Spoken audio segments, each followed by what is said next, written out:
Hey guys, how's it going? Today we have a bit of a different topic. Normally on this series, I cover servants that at one point in time were real, or have their origins in tales of old. Instead, this is a new kind of tale, pun intended, focusing on an enemy turned business partner, Koyanskaya.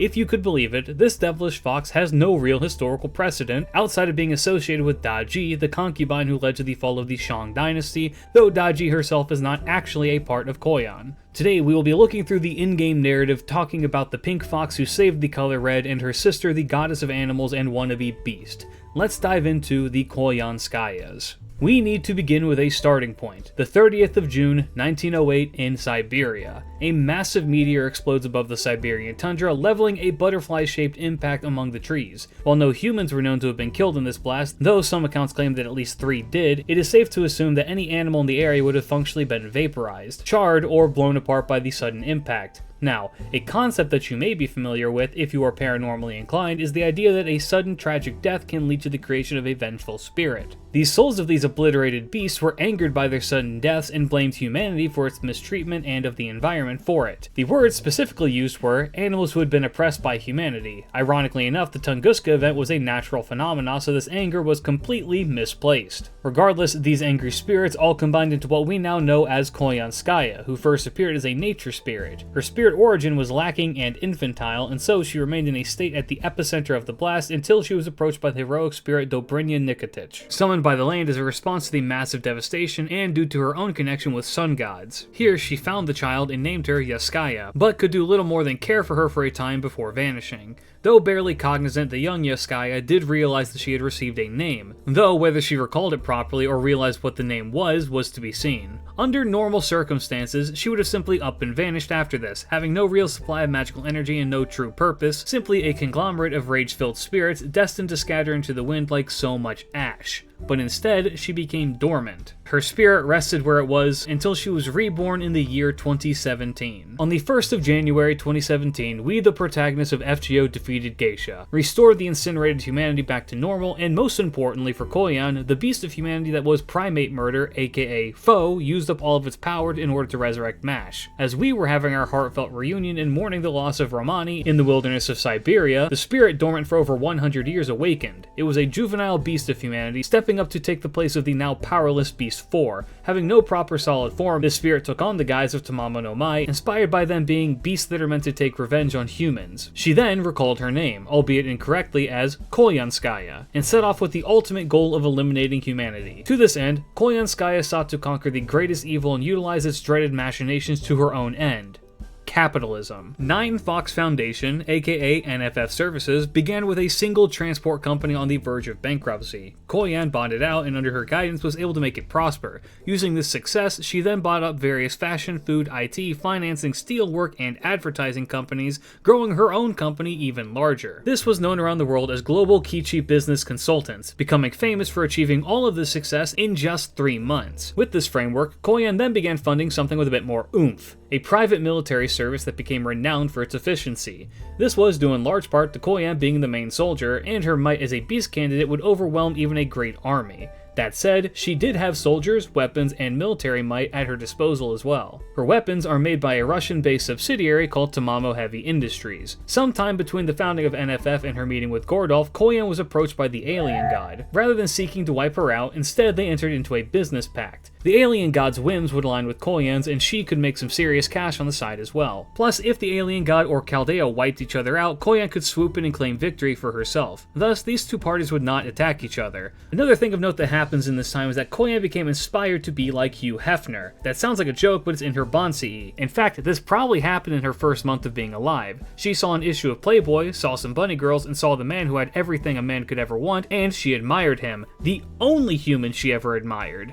As such, it is not outside of the realm of reason to say that her fervent desire for success was driven by this respect, even making the logo for NFF Services strikingly similar to that of the Playboy bunny and donning the rabbit-like ears herself. I could get into whether she's a fox or a rabbit, but in reality she's a nature spirit, so technically, she's both. Back on track, with such reputation, she soon approached Gordolf Music, a pompous and arrogant mage with a lot of money to spend. Appealing to his baser desires, she managed to convince the mage to hire her on as a secretary, successfully seducing him. She then planted the seed seeds of purchasing Chaldea in his mind and nurtured them, convincing him of all the fame and benefits that he would gain for owning such a reputed organization, not the least of which was that it had been instrumental in saving humanity at least one time. During this time, others were seeking to purchase Chaldea as well, but Koyan covertly assassinated the competition. Between the time of their meeting and then arriving in Chaldea, Gordolf would propose to Koyan, who declined, saying that she had bad experiences with such affairs in the past, and in private would mock him in his attempts to woo her. Eventually, Gordolf, Koyan, and a private army would march on Chaldea after it was purchased. This was all to further her ultimate goal of becoming a proper beast of humanity rather than just a candidate. It's here, during the purchase, that we first meet Koyanskaya, and that I am going to start to skim a bit. Koyan is fairly straightforward as far as characters go, but there are some standout highlights that she has during the Lostbelts. Starting from the prologue, we learn that there is something immediately off about her, because she recognizes foe. She's able to immediately discern what kind of creature foe is, likely because she aims to take his place.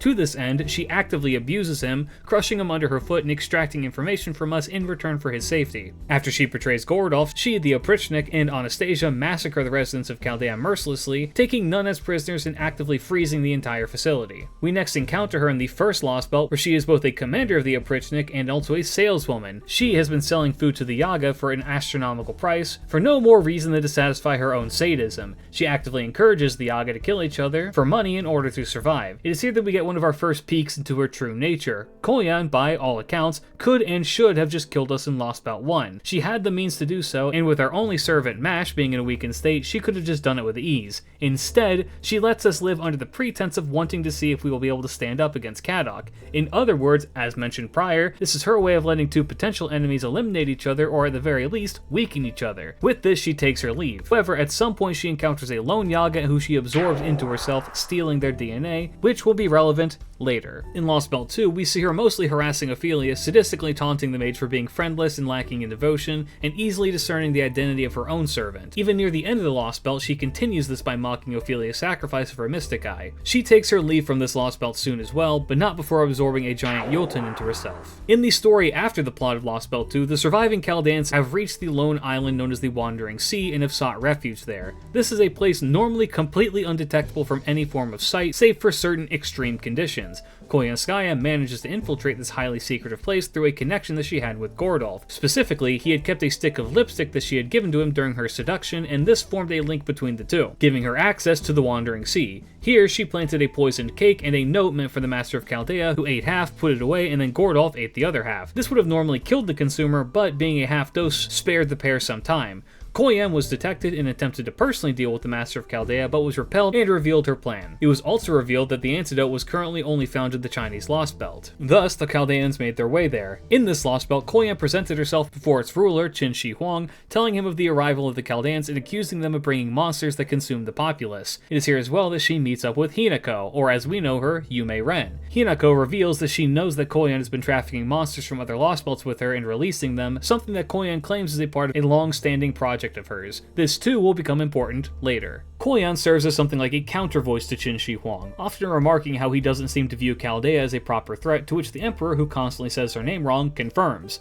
He then asks Koyan to offer him something more valuable than the Shadow Border, which the engineers of China have managed to reverse engineer into tiger tanks. This conversation eventually turns to the Emperor revealing that he is aware of her true nature, that being the Fox Daji, and Li Xuan knocks her out and sends her to a torture chamber. Here we see more into the true nature of Koyanskaya. She pleads desperately for her life to both the priestess of the foreign god and then also to Qin Shi Huang. This shows a strong sense of self-preservation, and when she is told that the end goal is to find a ritual to seal her away permanently, as she is too powerful to be left to her own devices, and will simply move to continue spreading misery, she pleads for her life yet again. She is eventually approached by her other enemies, Chaldea, who she offers the antidote to if she will be set free. They do so, and we see more of her abilities from here. From a single hair, she is able to create a Jotun that attacks the troops of Lan Ling and Hinako, and also has a bomb ready to kill Hinako below her feet. The bomb nearly does, but Hinako reveals her true nature as well and absorbs Lan Ling. After this confrontation, though she is bound, she is a part of the Chaldean crew for the remainder of the Lostbelt. This is because of her own dedication to her business. They scratched her back, and now she'll scratch theirs until they're even again. She cures Gordolf of the poison with one dose of the antidote and leads the Chaldeans in identifying the other one in the royal treasury.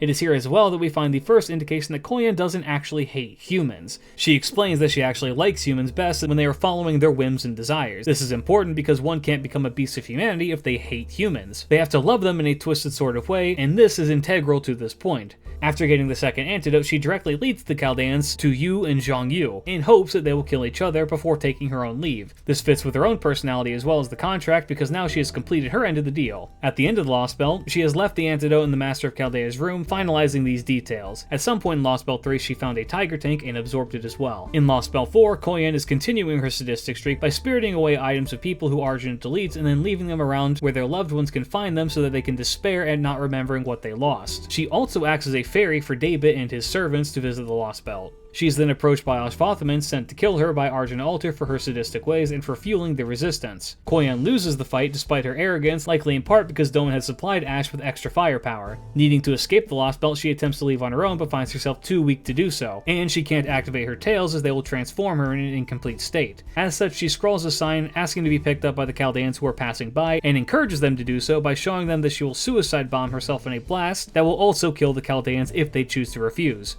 As such, she joins them once again. She remains in their company, acting as a sort of guide until the end, when she takes Pepe and herself to Olympus. As with the others, at some point she found a lone collie and absorbed it. When we eventually catch up to them in Olympus, we only meet up with Koyan very briefly, where she reveals her true nature as a beast that the Master of Chaldea has to repel. At some point there, she also absorbed a Cerberus. When next we see her, she has ingratiated herself with the fairies of Lostbelt 6, specifically one that she seems to have taken a liking to, Murian, the last of the Wind Clan. At some point during the events of Lostbelt 6, she gets into a fight with Melusine, who she seemingly wants to capture for her own collection, and loses one of her tails. It would appear as though she is assisting Murian with her plot for revenge to a certain level, but stopping before it reaches a critical mass. This helps to build Koyan's character significantly because until now her interactions with others, even us, seem to have been on a purely business level. However, her relationship with Murian is one that genuinely seems like a friendship, or something kinda close to it. Murian is someone who lost everything and now single-mindedly works towards the genocide of another group for the deaths of her clan. This mirrors well with Koyan, who is also seeking to genocide a group after the deaths of many innocents. The difference being that Murian had no other goals beside this, and so after she achieved it was left hollow, something that Koyan foresaw would happen. Koyan would also be with Murian during her final moments after she was assassinated and saved Chaldea from Keranos and entered a truce with them. She would eventually flee to her home in Tunguska to recuperate from her sustained damage. It is here that we finally go to confront her and take her out of the picture for good. Here we are assisted by the servants Taigong Wang, Ibuki Doji, and Dobrynya Nikitich. Tai explains that Koyan is attempting to force herself into a bestial state, as even though she is insanely powerful, she is unable to reach full maturity, and is instead aiming to rapidly grow to make up for this difference. In a sense, she is a pupa, attempting to metamorphosis into a full beast, but without the necessary energy to do so. Despite this, she is afforded aspects of the beast class she is aiming for, and has created a space that will kill humans that enter it, hence why in Tunguska, beast-like servants are preferred. The Tunguska Sanctuary gives us the best look into the world that Koyan is trying to create and how she perceives humanity. On one hand, we have a lush, peaceful paradise, untouched by humanity, and new creatures that have never existed in proper human history. Unique and wonderful new life allowed to live peacefully in a wondrous land. The catch being is that that's all the creatures here can do. They are unable to reproduce on their own, are all related, and will never learn or evolve. They exist for the sake of existing in this heaven of the natural world.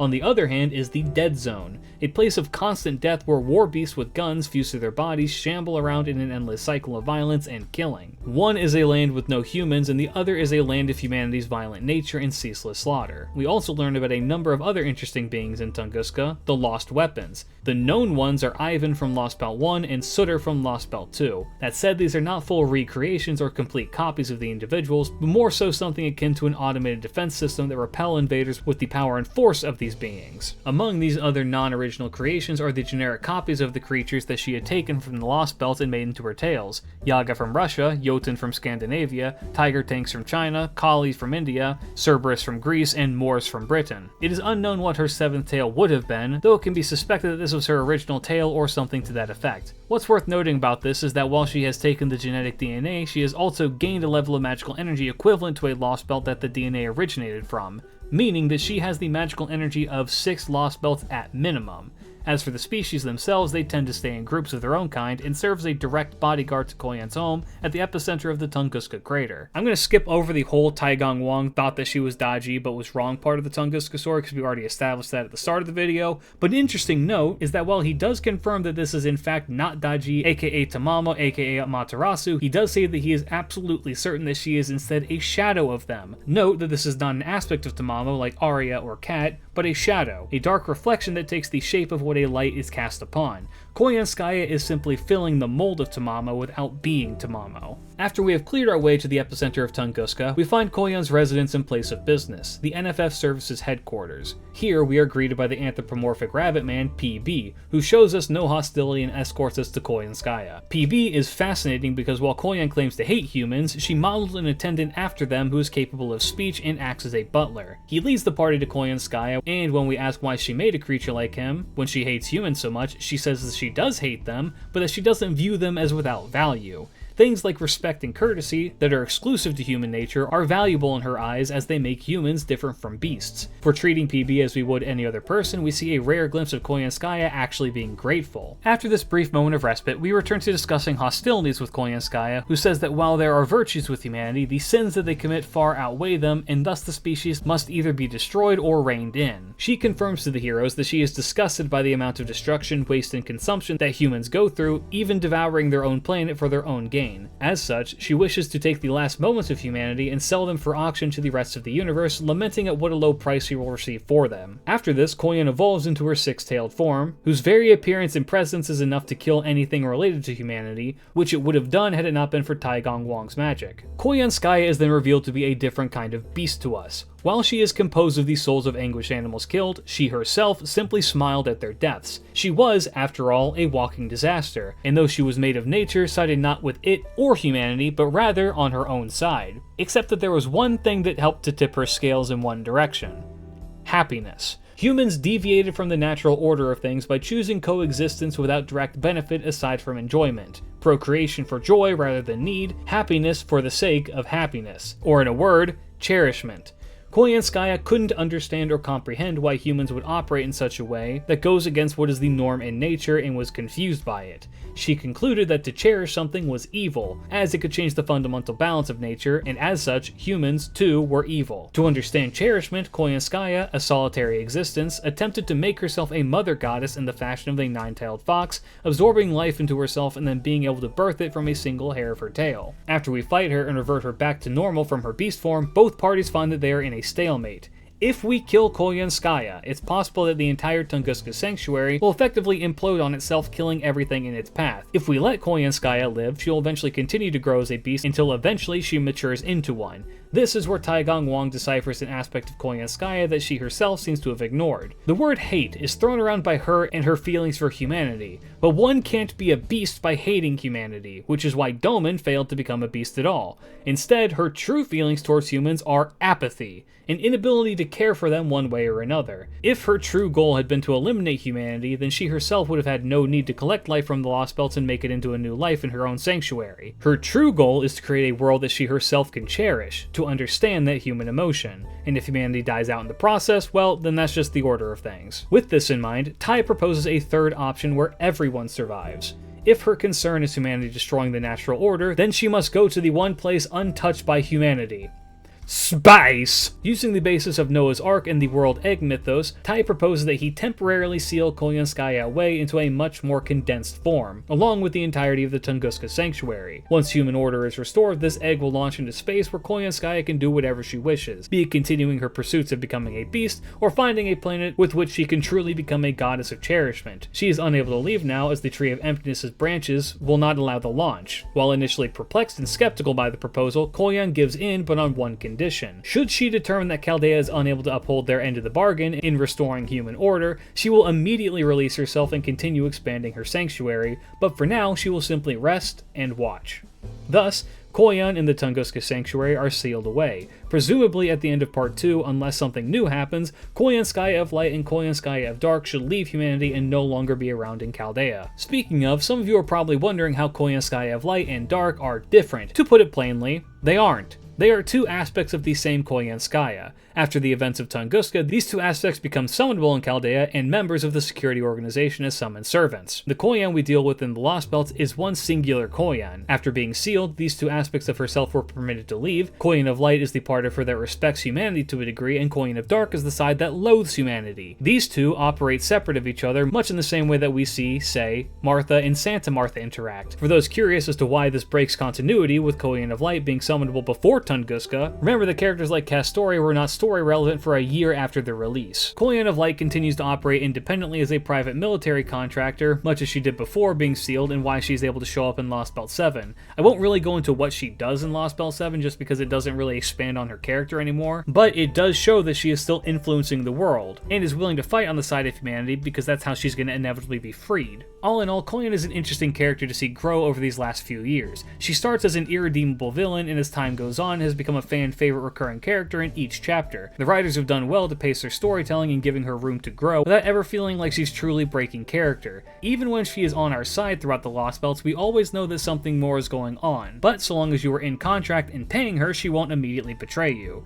She's a character near and dear to the community for multiple reasons and is a joy to see on screen. But that is Koyanskaya in the books. A long one for sure. Maybe the single longest Behind the Servants-esque video to date. Let me know what you thought down in the comments. Check the links below for my Discord, Twitch, Twitter, podcast, and Patreon. For now though guys, keep your chin up. Peace.